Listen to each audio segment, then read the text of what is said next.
Hi guys, in this video I'm going to show you how to add and remove a WordPress plugin.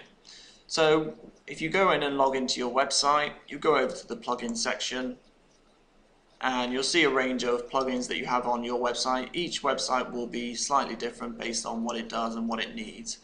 This is quite a basic site, so it hasn't got many plugins on here. But again, no problem. I'm going to show you how to add a new plugin. So in one of the videos I cover lots about SEO, and one of the things I tell you to do is to add an SEO plugin. It's called SEO Yoast. It does lots of cool things in terms of SEO, automating it and helping you optimize your site better. But if you haven't got that plugin added to your site, you're going to need to know how. I'll show you how to in the actual video, but this gives you another idea of how easy it is to add just any plugin that you want to find. So what you need to do is go up to the Add New Plugins. And because I know what plugin I'm going to look for, I'm going to use the search box. I'm going to search for SEO, click in the box, SEO Yoast. As you can see, it comes up because I've searched for it before. Click Search Plugins, and I'll be brought back a list of various plugins that are related to my search term. Now you need to be careful because there are often WordPress plugins that are very similarly named or kind of look the same or kind of might do the same features, so you kind of might get the wrong one. So you've got to be very careful about which one you choose. And I know it's this one here, WordPress SEO by Yoast. Again, you need to be very careful, make sure you get the right one. Always have a look at the details. Generally, you can kind of get an idea of what it does by the actual description. If the name doesn't clearly state what it is, have a look at the installation details. It's often quite useful to, not for actually installing the plugin itself, but once you've actually added the plugin, how to then go about using it. Sometimes it will show up under the plugin section, sometimes it will be as a drop down under the settings, as this extra one is here. Sometimes it can appear in tools. Often there's this contact here is a contact form, that's a plugin. So again, it can be a case of not knowing where it goes on your WordPress site, and you can think it's not actually done anything. So it's quite useful to kind of have an idea of the installation details. Have a look at the screenshots so you can know what it should look like once you've uploaded it. Sometimes there are problems, and you need to be aware when there is an issue. And again, there's quite a good rating system. There's debate how good the rating system is. Obviously, ones with more stars is great, but make sure you look at how many actual ratings they've got. If it's a 5-star but only with 2 ratings, it's probably not going to be that good.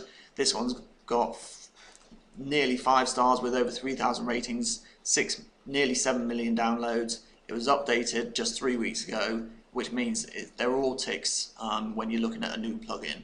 So we can go ahead and click install. I've just paused the video and the plugins there it's installed itself. Now we need to just click the activate plugin to actually make it active.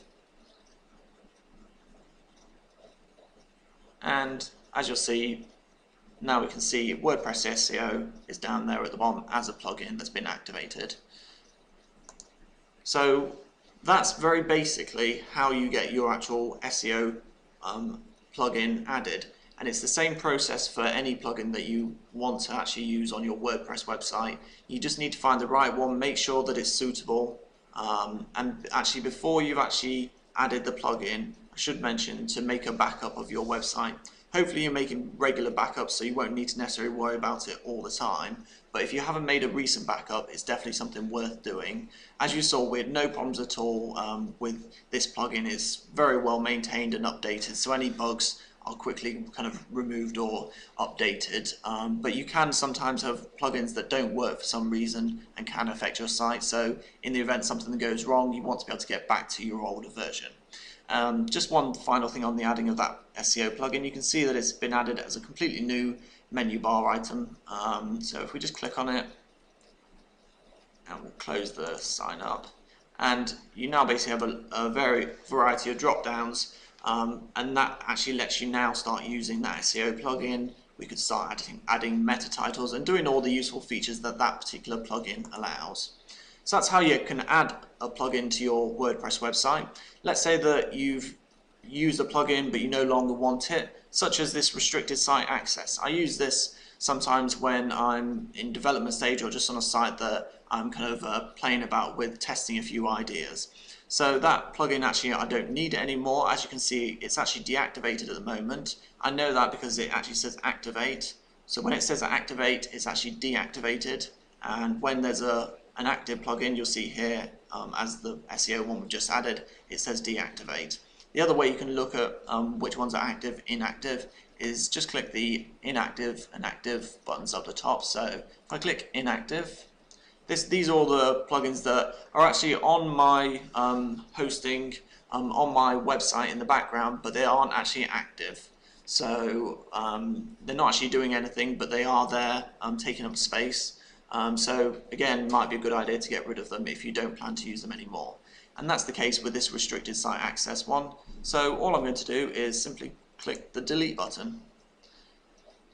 And it tells you that it's going to remove this plugin, and sometimes it tells you a bit of extra information that what it's going to do. I'm happy that it's going to delete the files that I want, so I will click yes, delete these files and data, and yellow box at the top says the selected plugins have been deleted. So that plugin has actually now been deleted. So as you can see, it's very easy to add new plugins, just go searching for them, or to delete plugins.